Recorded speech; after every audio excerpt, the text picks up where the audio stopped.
KaraokeBooks. A Connecticut Yankee in King Arthur's Court. Written by Mark Twain. Audiobook. Chapter 3. Knights of the Table Round. Mainly the Round Table talk was monologues, narrative accounts of the adventures in which these prisoners were captured and their friends and backers killed and stripped of their steeds and armor. As a general thing, as far as I could make out, these murderous adventures were not forays undertaken to avenge injuries, nor to settle old disputes or sudden fallings out. No, as a rule they were simply duels between strangers, duels between people who had never even been introduced to each other, and between whom existed no cause of offense whatever. Many a time I had seen a couple of boys, strangers, meet by chance, and say simultaneously, "I can lick you," and go at it on the spot, but I had always imagined until now that that sort of thing belonged to children only, and was a sign and mark of childhood. But here were these big boobies sticking to it and taking pride in it clear up into full age and beyond. Yet there was something very engaging about these great simple-hearted creatures, something attractive and lovable. There did not seem to be brains enough in the entire nursery, so to speak, to bait a fishhook with. But you didn't seem to mind that, after a little, because you soon saw that brains were not needed in a society like that, and indeed would have marred it, hindered it, spoiled its symmetry, perhaps rendered its existence impossible. There was a fine manliness observable in almost every face, and in some a certain loftiness and sweetness that rebuked your belittling criticisms and stilled them. A most noble benignity and purity reposed in the countenance of him they called Sir Galahad, and likewise in the king's also, and there was majesty and greatness in the giant frame and high bearing of Sir Launcelot of the Lake. There was presently an incident which centred the general interest upon this Sir Launcelot. At a sign from a sort of master of ceremonies, 6 or 8 of the prisoners rose and came forward in a body and knelt on the floor and lifted up their hands toward the ladies' gallery and begged the grace of a word with the Queen. The most conspicuously situated lady in that massed flower-bed of feminine show and finery inclined her head by way of assent, and then the spokesman of the prisoners delivered himself and his fellows into her hands for free pardon, ransom, captivity, or death, as she in her good pleasure might elect. And this, as he said, he was doing by command of Sir Kay the Seneschal, whose prisoners they were, he having vanquished them by his single might and prowess in sturdy conflict in the field. Surprise and astonishment flashed from face to face all over the house. The Queen's gratified smile faded out at the name of Sir Kay, and she looked disappointed. And the page whispered in my ear with an accent and manner expressive of extravagant derision, "Sir Kay, forsooth! Oh, call me pet names, dearest, call me a marine. In twice 1,000 years shall the unholy invention of man labour at odds to beget the fellow to this majestic lie."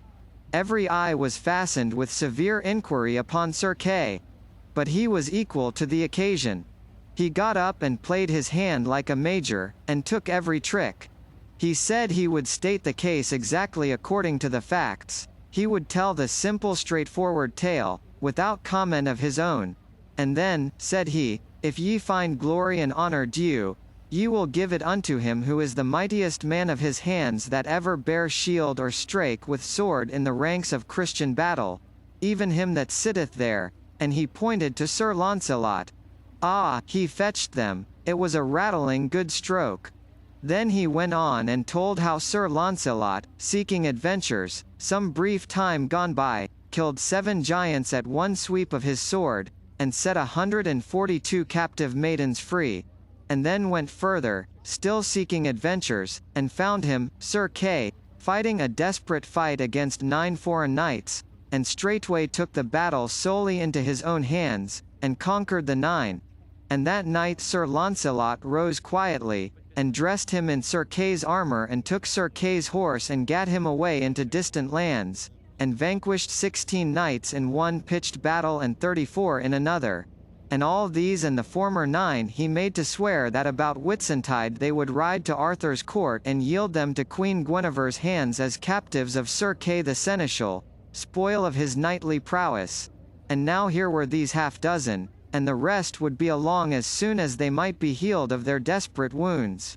Well, it was touching to see the Queen blush and smile, and look embarrassed and happy, and fling furtive glances at Sir Launcelot that would have got him shot in Arkansas, to a dead certainty.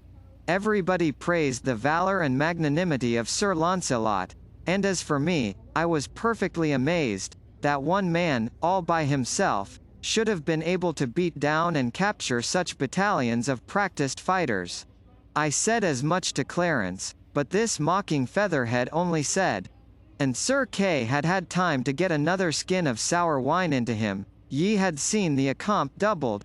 I looked at the boy in sorrow, and as I looked I saw the cloud of a deep despondency settle upon his countenance. I followed the direction of his eye, and saw that a very old and white-bearded man, clothed in a flowing black gown, had risen and was standing at the table upon unsteady legs, and feebly swaying his ancient head and surveying the company with his watery and wandering eye. The same suffering look that was in the page's face was observable in all the faces around, the look of dumb creatures who know that they must endure and make no moan. "Marry, we shall have it again," sighed the boy, "that same old weary tale that he hath told 1,000 times in the same words, and that he will tell till he dieth, every time he hath gotten his barrel full and feeleth his exaggeration mill a-working. Would God I had died or I saw this day. Who is it?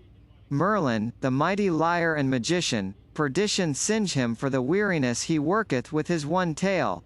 But that men fear him for that he hath the storms and the lightnings and all the devils that be in hell at his beck and call, they would have dug his entrails out these many years ago to get at that tale and squelch it. He telleth it always in the third person, making believe he is too modest to glorify himself. Maledictions light upon him, misfortune be his dole. Good friend, prithee call me for evensong."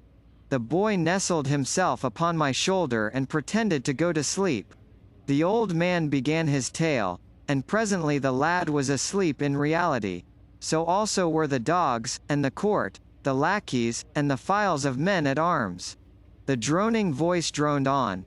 A soft snoring arose on all sides and supported it like a deep and subdued accompaniment of wind instruments. Some heads were bowed upon folded arms, some lay back with open mouths that issued unconscious music. The flies buzzed and bit, unmolested, the rats swarmed softly out from 100 holes, and pattered about, and made themselves at home everywhere. And one of them sat up like a squirrel on the king's head and held a bit of cheese in its hands and nibbled it, and dribbled the crumbs in the king's face with naive and impudent irreverence. It was a tranquil scene, and restful to the weary eye and the jaded spirit. This was the old man's tale. He said, "Right so the king and Merlin departed, and went until an hermit that was a good man and a great leech. So the hermit searched all his wounds and gave him good salves. So the king was there 3 days, and then were his wounds well amended that he might ride and go, and so departed. And as they rode, Arthur said, I have no sword. No force, footnote from MT, no matter. Said Merlin, hereby is a sword that shall be yours and I may.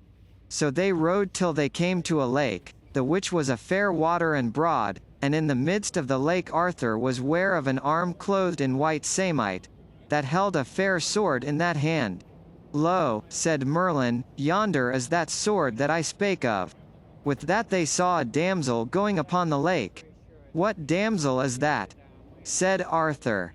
That is the lady of the lake, said Merlin, and within that lake is a rock, and therein is as fair a place as any on earth, and richly beseen, and this damsel will come to you anon, and then speak ye fair to her that she will give you that sword. Anon withal came the damsel unto Arthur and saluted him, and he her again. Damsel, said Arthur, what sword is that, that yonder the arm holdeth above the water? I would it were mine, for I have no sword. Sir Arthur King, said the damsel, that sword is mine, and if ye will give me a gift when I ask it you, ye shall have it. By my faith, said Arthur, I will give you what gift ye will ask. Well, said the damsel, go ye into yonder barge and row yourself to the sword, and take it and the scabbard with you, and I will ask my gift when I see my time.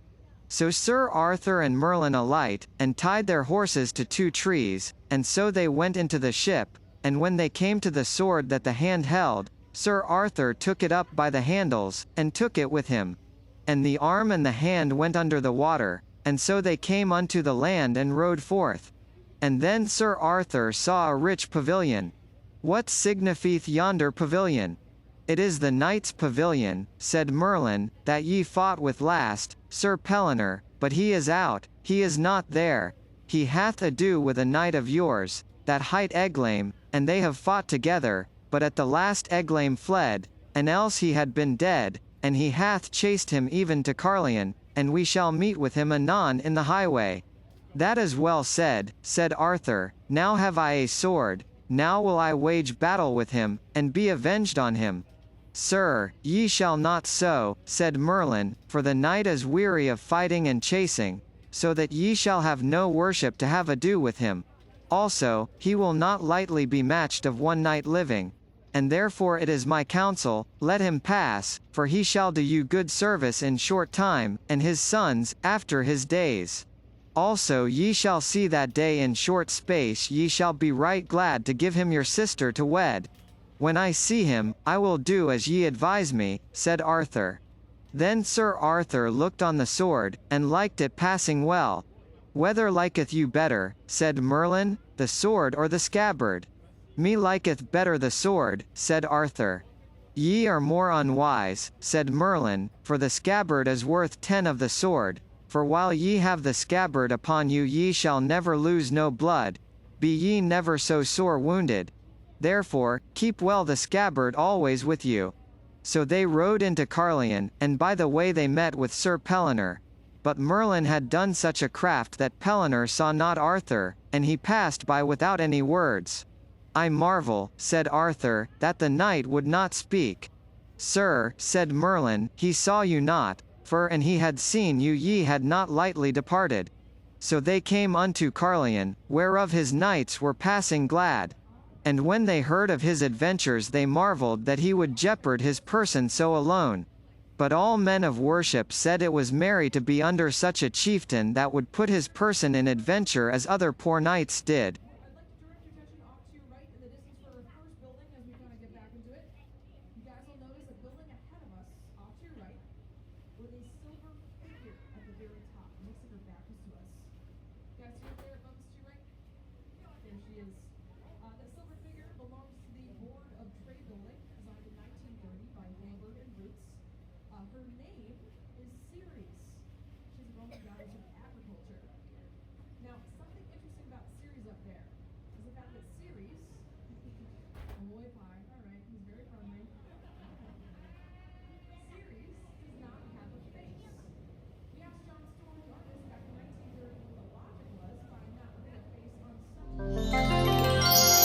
KaraokeBooks.